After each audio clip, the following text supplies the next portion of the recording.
Hey guys, Spirit of the Law here. In this video, we're going to revisit a fun topic, looking at civilization pairings that work particularly well in team games. That might be from team bonuses that synergize nicely, complementary tech trees between two civs, or anything else that makes them more than the sum of their parts. Certainly, if you play team games, you probably have a few ideas of your own you've theory crafted already. And in this video, we're going to look at some pairings I like personally, as well as why I think they work so well together. We'll break this into 2v2 and 4v4 synergies, but jump into the two-player ones first. Right off the bat, we have to mention a classic and poster child for this whole idea if you're a little unsure of what we're going for here, with Berbers and Turks. The obvious reason why they work so well together is a gaping hole in the Turks' tech tree, missing Elite Skirmisher and Pikemen, giving them pretty weak trash unit options outside of Hussars. That's where the Berbers' team bonus jumps in, sharing the Geniteur as a mounted skirmisher alternative.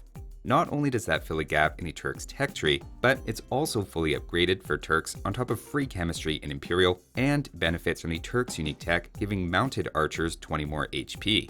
Suddenly, with a Berber ally, Turks have arguably the best Geniteurs in the game, turning their most obvious weakness into a strength. If we stretch this to a 3-player team, you could then throw a Spanish player into the mix for not just some extra gold from trade, again putting a big smile on the Turk player's face, but the Spanish player also benefits from their teammates, with faster created Conquistadors from the Turk team bonus created even faster with the Berbers' Casbah unique tech. Throw in conscription and suddenly Spanish Conquistadors are created at twice the usual rate, in just 12 seconds each. While the team lacks a bit when it comes to archers, and combined may have a little more emphasis on cavalry than you need, there's an undeniable amount of cross-synergy going on here. In a similar vein, next we should also mention Italians, combined with really any infantry civ, thanks to their team bonus sharing the condottiero.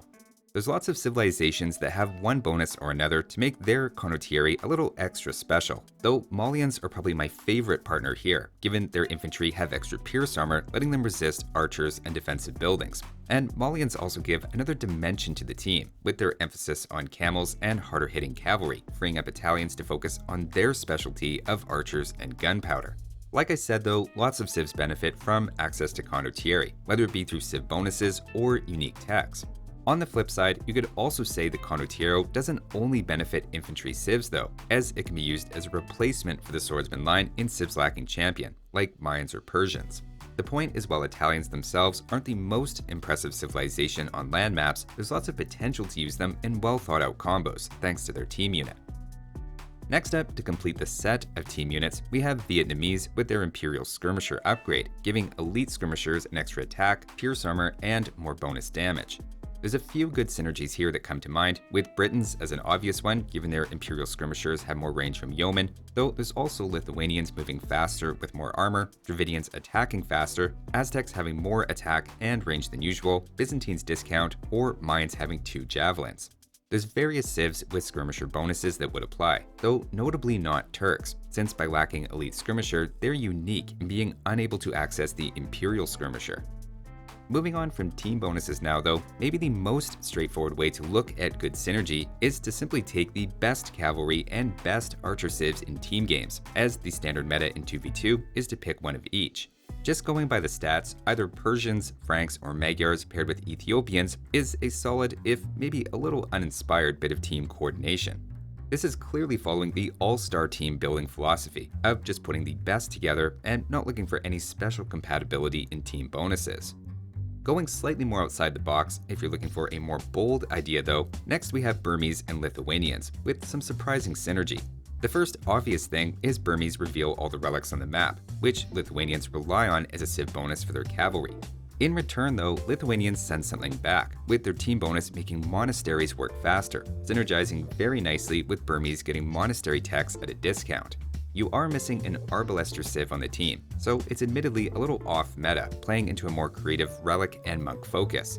Bohemians could then be a nice third wheel here, if you're looking for even more monk synergy, with a bit of an archer contribution in the early game to round things out. Moving on to one of the newer civs, I've been warming up lately to Armenians paired with any American civilization. The sneaky synergy here is Armenians give +2 line of sight to eagles, greatly helping with early scouting.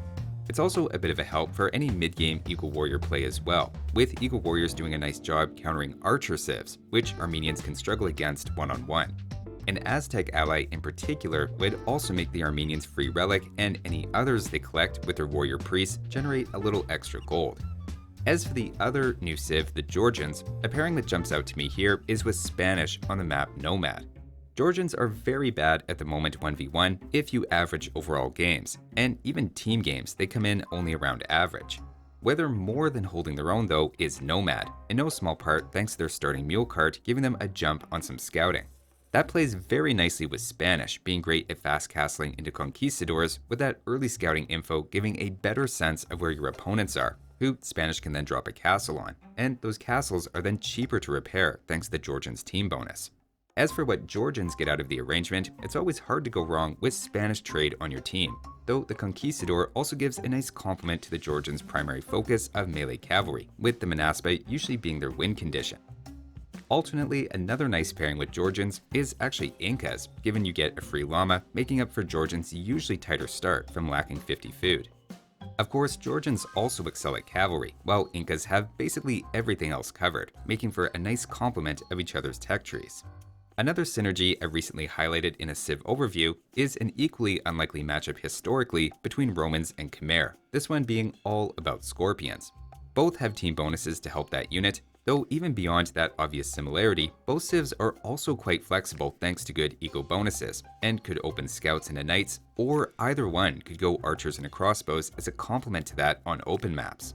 You know you're going to get their Death Ball army eventually, with a mix of elephants, scorpions, and legionaries, which can shred any halberdiers opponents might make against those elephants, with both civs then having strong cavalry options as well they can use. The mystery is how they get there in the mid-game. While you could sidestep that issue on closed maps, especially Black Forest or Amazon Tunnel, where they can just boom and get to their final late-game armies directly, how Romans and Khmer choose to navigate that opening and mid-game on Arabia with this pairing could be difficult for opponents to predict.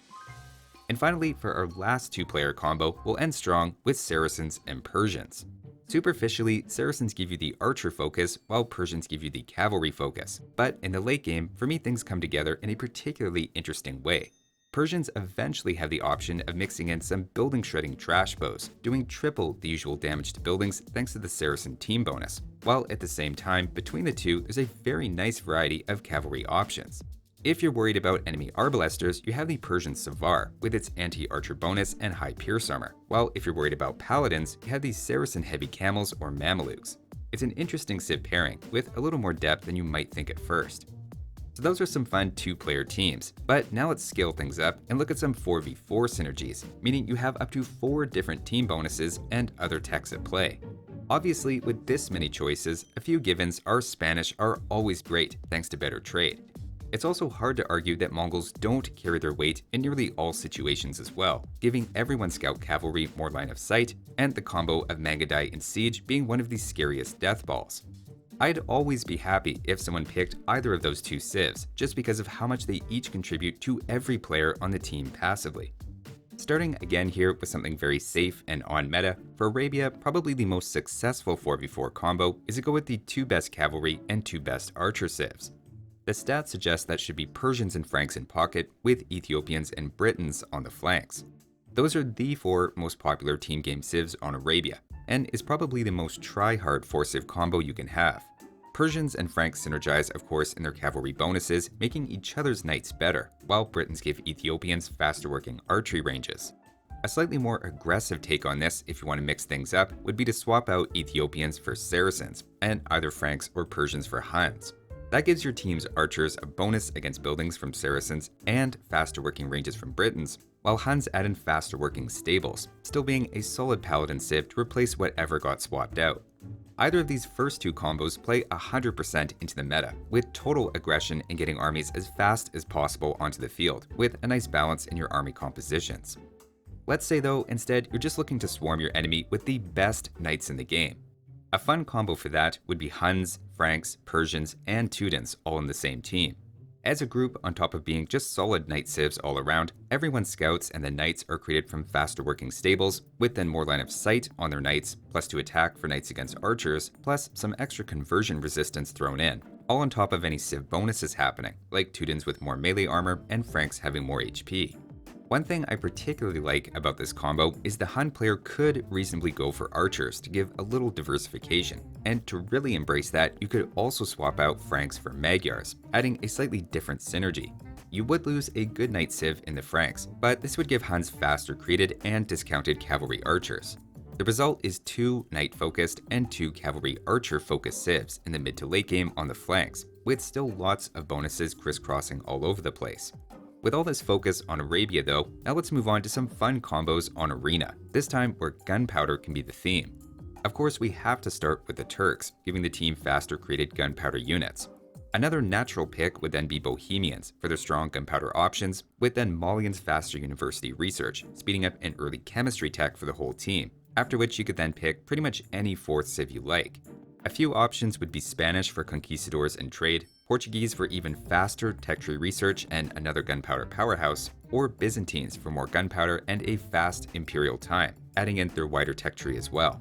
Everyone on this team with any of those combos would have hand cannoneers and bombard cannons, getting to those a bit faster, while just praying the whole team basically going straight for Imperial Age with enough bonuses is fast enough to work. Next up though, let's move on to making a super synergizing team on water maps. This time, to start, we're going to need Vikings for cheaper docks given to the whole team, on top of Vikings' own discounted ships and longboats to give a slightly different look on water. We'll then throw in Dravidians to give the whole team's docks +5 pop space, with again great bonuses for fishing and an early water rush, and the powerful Therissidae as yet another option. Next, I'd add in Italians for both their great naval bonuses and also the Condottiero, giving an easy to tech into landing unit for the whole team in Imperial. In that vein, to cap things off, I'd also then add in Sicilians for better team transport ships, plus another great landing unit that can hop over early and disrupt the enemy, along with First Crusade to give an instant landing army in the mid-game. This mix really plays into naval landings over all-out naval warfare, with a few infantry civs snuck in to benefit from the Condottiero, plus the Sicilian Sergeant, giving you lots of nice options to transition off of water. If I were personally on this team, I'd probably swap in Japanese instead of Sicilians for the galley line of sight, good fishing, and 33% faster attacking Condottieri, but that's just me. Byzantines as the 4th civ could also be a nice way to diversify your team with a good fireship line, and also have among the best win rates on water maps, with of course Spanish as a 4th on any team probably making it better as well, with water maps being no exception. In fact, for a final combo, let's try to double down on a team centered around the Spanish, giving us the best trade synergy and unlimited gold in the late game. Building off of the Spanish plus 25% trade bonus, we could throw in Bohemians, who let the whole team's markets work 80% faster, meaning trade carts are built in roughly half the time, getting that first payoff of gold sooner. We then need Hindustanis, of course, giving the whole team caravanserais, which once they cover the trade route lead directly to another 20% extra gold over time, making our trade line then 50% better than a generic one. Rounding this out for a 4-player team, there's a few solid options left, with Bengalis giving everyone's trade carts 10% of that gold in free food, stacking on top of the existing bonuses, or we could go with Italians having Silk Road, though that only affects Italians specifically, so I don't like them on this list if we're doing a team focus. They just seem a little selfish. The nice thing with either combo is there's virtually no overlap in these civilization specialties, besides a bit of a gunpowder heavy focus, which actually really works with an amazing trade line anyway. So those are some team synergies that jumped out to me in some different contexts. I'm curious to hear if I missed any good ones, and be sure to let me know. Thanks for watching guys, and I'll see you next time.